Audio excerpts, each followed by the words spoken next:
Hi friends, welcome to our channel Kalam screenshots. நம்ம சேனலில் பார்த்தீங்கன்னா டிஎன்பிசிக்கும் டிஎன்எஸ்ஆபிக்கும் ஃப்ரீ கிளாஸஸ் போயிட்டுருக்கு. அதேமாதிரி ஃப்ரீ டெஸ்ட் சீரிஸ் கொண்டு போயிட்டுருக்கோம். ஜாயின் பண்ண இருப்பீங்க, நம்ம டெலிகிராமில் ஜாயின் பண்ணி டெஸ்ட் அட்டன் பண்ணிக்கிங்க. ஓகே, இந்த வீடியோ ஒரு சில இம்பார்ட்டன்ட் கொஸ்டின் பார்த்தாலாம். என்னென்னு பார்த்தீங்கன்னா, தமிழ்நாட்டில் இருக்க முக்கியமான நீர்வீழ்ச்சிகளை பற்றி பார்க்க போகிறோம். ஓகே, ஃபஸ்ட்டு பாருங்கள், தருமபுரி மாவட்டத்தில் இருக்க நீர்வீழ்ச்சி என்னென்னு பார்த்தீங்கன்னா ஒகேனக்கல்.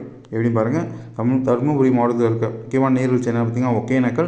நெக்ஸ்ட்டு திருநெல்வேலியில் இருக்க முக்கியமான நீர்வீழ்ச்சி என்னென்னு பார்த்தீங்கன்னா கல்யாண தீர்த்தம். எப்படி பாருங்கள், திருநெல்வேலியில் இருக்க முக்கியமான நீர்வீழ்ச்சி என்னென்னு பார்த்தீங்கன்னா கல்யாண தீர்த்தம்.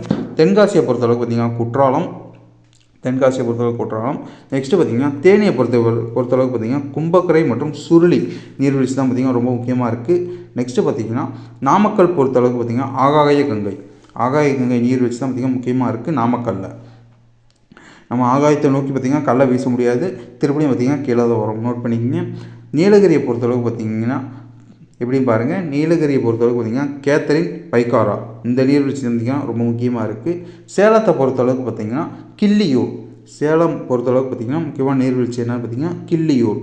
ஓகே, விருதுநகரை பொறுத்தளவுக்கு பார்த்திங்கன்னா ஐயனார் நீர்வீழ்ச்சி பார்த்திங்கன்னா ரொம்ப முக்கியமாக இருக்குது. கோயம்புத்தூரை பொறுத்தளவுக்கு பார்த்திங்கன்னா வைதேகி, செங்குபதி, சிறுவாணி மற்றும் கோவை குற்றாலம். எப்படி பாருங்கள், கோவை குற்றாலம் நோட் பண்ணிக்கங்க கோயம்புத்தூரை பொறுத்தளவுக்கு. அடுத்து பார்த்திங்கன்னா திருப்பூரை பொறுத்தளவுக்கு பார்த்திங்கன்னா திருமூர்த்தி நீர்வீழ்ச்சி தான் பார்த்திங்கன்னா ரொம்ப முக்கியமாக இருக்குது திருப்பூரை பொறுத்தளவுக்கு. மதுரை பார்த்திங்கன்னா குட்லாடம்பட்டி நீர்வீழ்ச்சி. கன்னியாகுமரி பொறுத்தளவுக்கு பார்த்திங்கன்னா திருப்பரப்பு, காளிகேசம், உலக்கை மற்றும் வட்டப்பாறை நீர்வீழ்ச்சி பார்த்திங்கன்னா ரொம்ப முக்கியமாக இருக்குது கன்னியாகுமரியை பொறுத்தளவுக்கு. உங்களுக்கான கேள்வி என்ன பார்த்திங்கன்னா, தமிழ்நாட்டிலே மிக உயரமான நீர்வீழ்ச்சி என்ன அப்படின்னு சொல்லி கமெண்ட் பண்ணுங்கள். அது எங்கே இருக்குதுன்னு சொல்லி கமெண்ட் பண்ணுங்கள். Okay friends, thank you.